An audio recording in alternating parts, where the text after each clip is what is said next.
살아계신 하나님 아버지, 감사와 찬송과 영광을 올려드립니다. 아멘. 오늘도 복된 한 날, 또 귀한 생명을 연장시켜 주시고 건강 주시고 저희들의 발걸음을 아버지의 집으로, 주님의 몸된 교회로, 이 은혜의 보좌 앞으로 옮겨주셔서 하나님의 이름을 찬송케 하시고 기도하게 하시며 말씀을 들을 수 있는 그러한 은혜를 주시니 아버지 감사합니다. 아멘. 이 시간 하나님의 말씀을 듣겠사오니 성령 하나님, 저희들의 입술과 눈과 귀와 마음을 주장하셔서 온전히 하나님의 말씀으로 아멘하고 말씀을 듣고 보고 받을 수 있는 시간 되도록 이 시간을 주장하여 주옵소서. 아멘. 예수 그리스도 이름으로 축복하며 기도 올리옵나이다. 아멘. 아멘.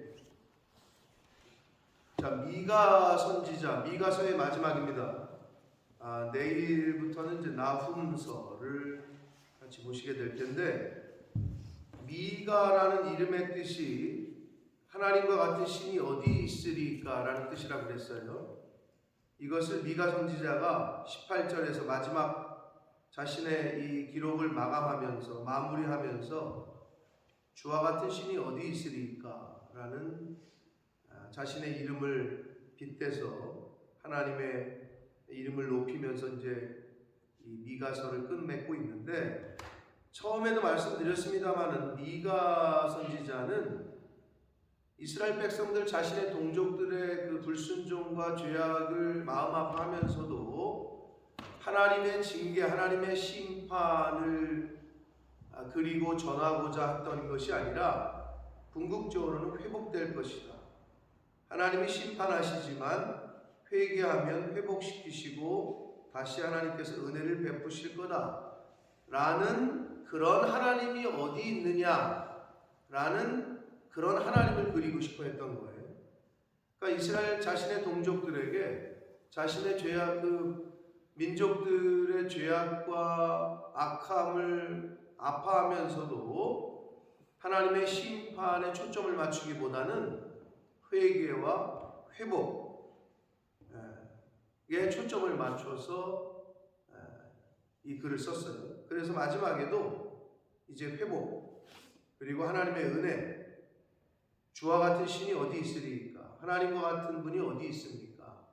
라는 걸로 이제 끝맺고 있습니다. 그래서 마지막 단락은 하나님께 향한 기도와 찬양으로 끝맺고 있다. 자, 한 절씩 보시면서, 오늘 몇 절 안 되기 때문에 오늘 마지막 미가 선지자가 했던 결론과도 같은 말씀인데 한 절씩 보시면서 은혜를 나누도록 하겠습니다. 14절입니다.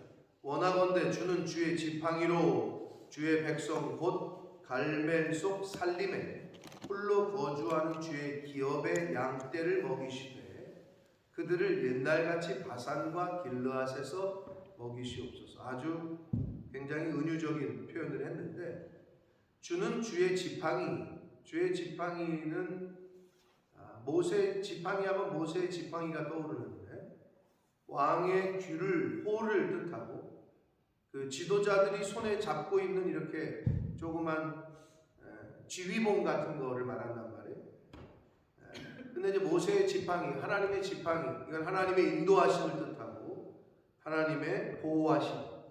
그 지팡이로 모세가 바위에서 물도 나게 했고 홍해 바다도 가르고 이런 역할들을 했잖아요. 하나님의 이적을 나타내는 도구로 사용했는데, 그 지팡이로 주의 백성, 하나님의 백성, 이스라엘 백성, 선민들을 갈멜 속 살림에 홀로 거주하는 주의 기업의 양떼.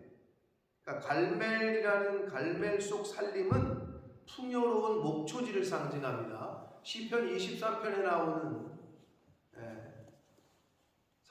사망의 음침한 골짜기가 아니라 푸른 초장, 이 풍요로운 목초지. 왜냐하면 이스라엘 백성을 양떼에 비유하고 있기 때문에, 그러니까 목자 되신 예수님께서, 하나님께서 자신의 백성들, 양떼들을 풍요로운 목초지로, 목자는 막대기를 항상 갖고 있잖아요.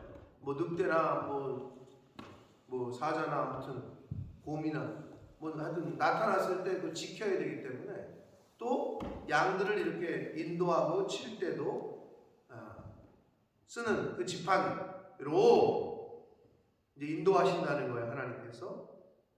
그래서 주의 기업의 양떼, 주의 기업, 이거는 주의 소유를 뜻하고, 양떼는 이스라엘 백성들을 의미합니다. 먹이시되 그들을 옛날같이 바산과 길르앗, 바산의 암소라는 표현이 구약 성경에 나오는데, 여기는 어디냐면 이스라엘 성지순례를 다녀오신 분들 중에 헬몬산, 만년설, 거기를 가셨는지 모르겠으나 헬몬산을 가다 보면 실제로 저도 거기에서 그 소떼 애들을 봤는데, 바산 목 이렇게 약간 가파른데 소가 이렇게 있어요. 근데 계속 올라가면 이제 헬몬산인데, 한 중턱까지 이제 그 개발을 해서 차가 올라가고, 그 중턱에서부터는 꼭대기까지는 케이블카를 타고 올라가요. 그럼 진짜 꼭대기 올라가면 다 눈이고 눈보라가 막 친단 말이에요. 거기가 만년설이에요. 거기를 갔던 기억이 있는데, 그 올라가다 보니까 소들이 이렇게 있어. 방목을 해. 거기가 바산이야. 바산의 암소. 여기서 바산과 길르앗은 풍요로운 목초지. 그러니까 바산과 길르앗은 목축업이 발달된 곳이었단 말이에요. 그러니까 한마디로 푸른 초장으로 하나님께서 인도하신다, 이 얘기를 14절에서 아주 은유적으로 그렇게 표현을 했습니다.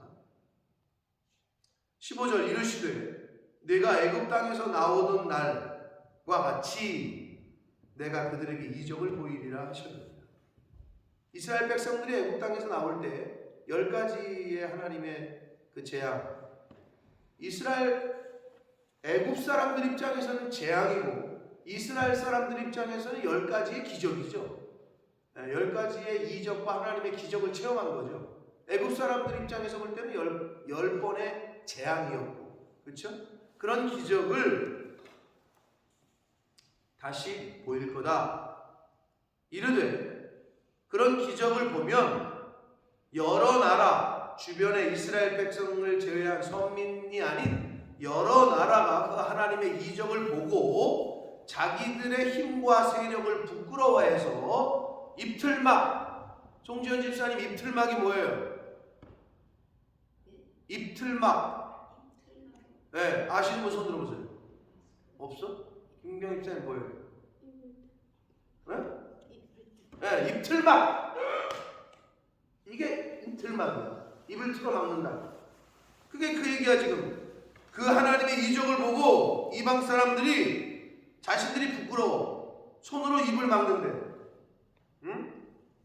귀는 막힐 거고, 그리고 17절, 그들이 뱀처럼 티끌을 핥으며 땅에 기는 벌레처럼 떨며 그 좁은 구멍에서 나와서 두려워하며 우리 하나님 여호와께로 돌아와서 주로 말미암아 두려워할 것이다.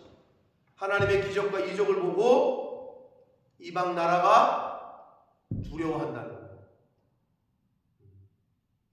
아마 물론 이제 이 당시에 하나님께서 이스라엘 백성들을 구원하시는, 그걸 1차적으로 상징하지만 궁극적으로는 구원 역사에 있어서 메시아의, 그리고 하나님의 이 성경에 약속하신 마지막 심판 때, 그때 이제 이방 세상 사람들이 두려워하겠죠.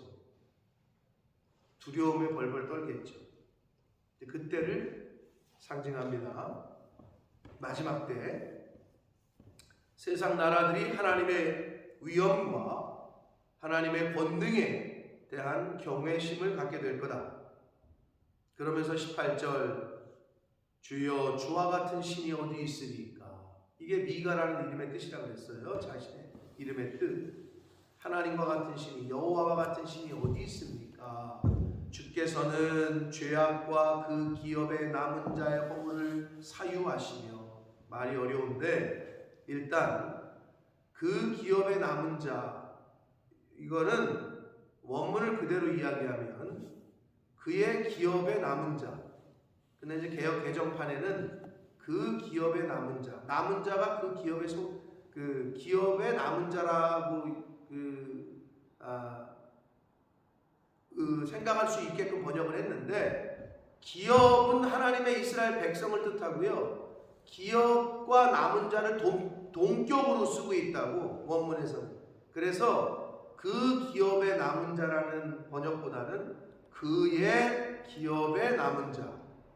그러니까 기업과 남은 자는 동격이다. 한마디로 이스라엘 백성들의 허물을 사유하시며 그랬는데, 사유한다는 것은 용서하신다는 뜻이에요. 사하신다고, 용서하신다고. 그리고 인애를 기뻐하심으로, 인애라는 표현,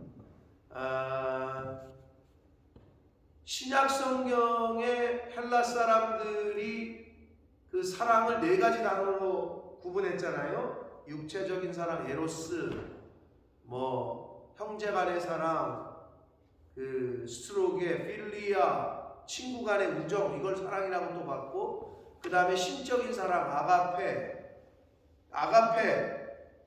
신약의 헬라어의 아가페에 해당하는 것이 구약의 이 인애라고 번역한 헤세드라는 단어예요. 이 헤세드라는 단어는 굉장히 많이 나와요. 구약에서 아주 굉장히 중요한 단어예요. 헤세드라는 히브리어가 신약의 아가페와 상응하는 단어예요. 인자하심, 은총, 자비, 그리고 언약적 사랑을 뜻할 때, 언약적 사랑을 뜻할 때 쓰는 단어예요. 그 인애를 기뻐하심으로 진노를 오래 품지 아니하신다.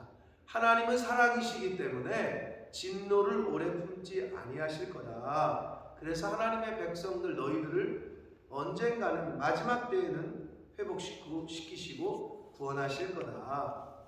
누구를? 야곱의 남은 자들. 19절, 다시 우리를 불쌍히 여기셔서 우리의 죄악을 발로 밟으시고 우리의 모든 죄를 깊은 바다에 던지실 거다. 누가? 여호와 하나님께서. 그러니까 이 미가 선지자는 하나님의 그 긍휼과 인애와 사랑, 여기에 초점을 맞춰서 너희들이 비록 심판을 당할 거지만 너희들이 그 가운데에서도 믿음을 지키고 끝까지 남아있으면 회복시키시고 구원시키실 거다. 여기에 초점을 맞춰서 이제 이야기를 했습니다.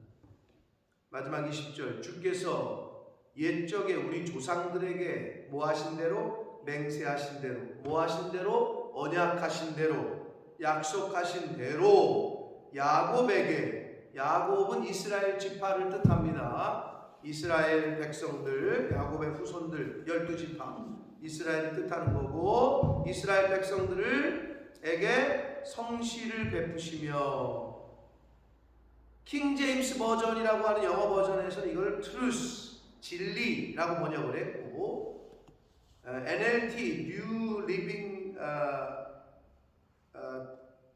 바이블 버전에서는 그 faithfulness, 충성 또는 신실하심, 이런 단어로 번역을 했어요. 성실을 같은 말인데, 그런 그 진실과 신실하심, 성실하심을 베푸시고 아브라함의 후손들, 그러니까 야곱, 아브라함, 이건 다 이스라엘 백성들을 표현하는 단어예요. 그들에게 인애, 다시 여기 헤세드가 또 나와요. 하나님의 은혜, 그리고 예수 그리스도 안에서 성취될 구원의 은혜, 언약적인 사랑을 더하실 것이다. 이러면서 끝맺고 있어요. 자, 얼마 전에도 제가 다시 말씀을 드렸는데, 우리가 하나님을 믿는다. 그럼 하나님의 뭘 믿는 거예요? 누가 여러분, 난 널 믿는다, 난 당신을 믿어요 라고 할 때 그 사람의 뭘 믿는 거예요? 여러 가지가 있을 수 있겠지만 당신이 한 말을 믿겠다는 거죠. 너가 약속한 그 말을, 또는 너가 지금 여기다가 약속을 하고 글로 써서 사인한 거, 도장 찍은 거, 그걸 믿겠다는 거 아니에요? 그게 계약서고 그게 뭐 여러 가지 뭐 서로 교환하는 이게 계약서잖아요. 그러니까 우리가 하나님을 믿는다고 했을 때 뭘 믿는 거냐? 하나님의 언약을 믿는 거예요. 하나님의 약속을 믿는 거예요. 그러니까 기도하실 때에도 이 계약서를 들이밀면서 하나님이 이렇게 약속하시지 않았습니까? 하나님 임마누엘 우리와 함께 해주시겠다고 약속하지 않으셨습니까? 우리를 버리지 않으시겠다고 약속하시지 않으셨습니까? 그 언약, 그 약속 그걸 붙들고 기도하는 거예요. 그러니까 우리가 뭘 믿느냐? 하나님의 언약을 믿는 거예요. 하나님의 약속을 믿고. 아멘. 아멘. 네. 그러니까 모호한 게 아니야. 하나님, 넌 도대체 뭘 믿냐?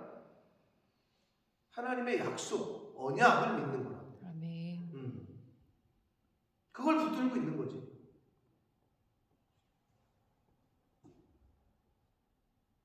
자, 미가 선지자의 이스라엘 백성들을 향한 안타까움과 당시의 선지자들의 그 동일하죠. 뭐 이사야나 뭐 아모스나 예레미야나 자기 백성들을 향해서 하나님의 말씀을 전해야 되고 심판의 말씀이 임하면 심판의 말씀을 전해야 되고 그 가운데서 그들이 느끼는 아픔과 또 하나님께 기도하는 백성들을 향한 긍휼함과 이런 게 묻어난단 말이에요. 선지서를 읽으면 미가 선지자의 이 글도 이스라엘 백성을 향한 하나님의 심판을 전하지만 그러나 하나님은 너희를 버리지 않을 거다. 회개하고 돌아와라. 그리고 끝까지 남아있으라. 여러분 남은 자 사상은 우리에게 굉장히 희망도 주지만 또 뭐를 각성을 시키죠. 이 같은 교회 내에서도 남은 자가 있고 남지 못하는 사람이 있어요. 알곡과 쭉정이가 있듯이 양과 염소가 있듯이. 제가 누누이 말씀드리잖아요. 교회에는 다 있다고. 여러분 우리나라의 민주당이 무슨 색깔이에요? 파란색. 그리고 저쪽 국민의힘이라는 당은 무슨 색깔이에요? 빨간색. 무슨 색깔인지 몰라요? 빨간색이잖아요. 파란색이 오면 야 여기는 빨간색이야 너 절로 가.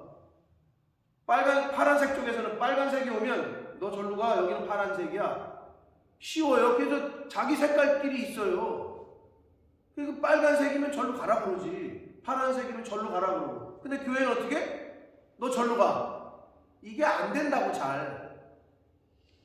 양과 염소 물론 빨간색이냐 파란색이냐의 구분도 최종적으로 하나님이 하셔. 근데 누가 봐도 이거는 염소 같아. 그러니까 파란색이 있는데 빨간색인 것 같아. 절로 가라. 이 말을 못 한다고. 그러니까 이상한 걸 여기지 마시라고.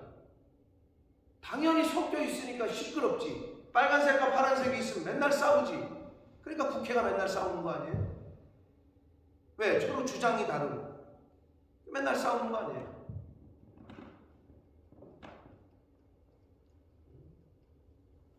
중요한 건 내가 하나님의 약속을 붙잡고 남은 자로 살 거냐 아니면 그렇지 않아 구경꾼으로 살 거냐. 여러분 하나님의 말씀을 꼭 붙잡으셔야 됩니다. 아멘. 그 약속의 말씀을 붙잡고 그 말씀 붙들고 오늘을 살고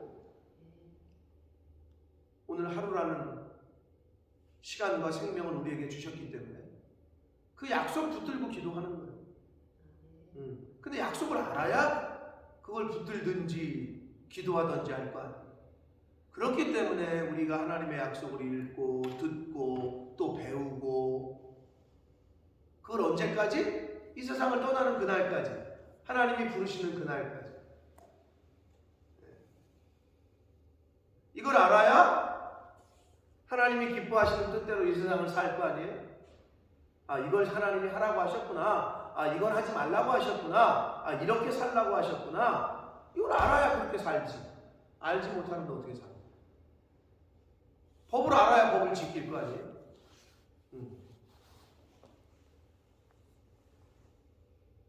그래서 법을 잘 아는 판사나 검사나 변호사 이분들은 이 세상에서 잘 사시잖아요. 법을 많이 아니까. 법 모르는 사람들에게 가르쳐주고 돈 받고. 하나님의 법을 잘 알아야 영적으로 잘 구별하고 선별하고 사실 수 있습니다. 아멘. 자, 오늘 하루 하나님께서 또 생명을 주시고 건강을 주시고 또 말씀을 주셨습니다. 남은 자로서 살게 되시길 축복합니다. 아멘. 하나님의 약속을 붙들고 오늘 한 날을 살아가시는 저와 여러분이 되시기를 예수 그리스도 이름으로 축복합니다. 아멘. 살아계신 하나님 아버지, 주와 같은 신이 어디 있으리까? 하나님과 같은 신이 어디 있겠습니까? 하나님께서 천지를 창조하셨고 인간을 창조하셨고 이 시간도 우주 만물을 주관하시는 하나님이신 줄 믿습니다. 아멘. 오늘 저희들을 생명을 연장시켜 주시고 새날을 살게 하셨고 하나님의 약속의 말씀을, 언약의 말씀을 다시 한번 또 듣게 해주셨습니다. 주여. 아버지, 이 말세지 말에 하나님의 약속과 언약을 붙들고 그 말씀을 가슴에 새기고 신뢰하며 이 혼탁한 시대에 영적인 이스라엘 백성들 중에서도 남은 자로서의 삶을 살 수 있도록 세상과 타협하거나 하나님을 떠나거나 말씀을 등지거나 교회를 떠나거나 교회를 반목하거나 하는 안타까운 삶이 아니라 말씀 안에 거하고 교회 안에 거하고 주님 품 안에 거하고 그 언약의 약속의 말씀을 믿고 이 시대의 남은 자로서의 삶을 살아가고 하나님이 나에게 베푸신 헤세드의 언약적인 사랑을 아직 모르는 이들에게 잘 전해줄 수 있도록 아가페의 그 사랑, 예수 그리스도의 십자가로 완성된 그 사랑을, 그 은혜를 잘 전하며 살 수 있는 제가 되게 해주시고 이 자리에 있는 하나님의 백성들, 자녀들 모두가 되게 해 주옵소서. 아멘. 예수 그리스도 이름으로 축복하며 기도 올리옵나이다. 아멘.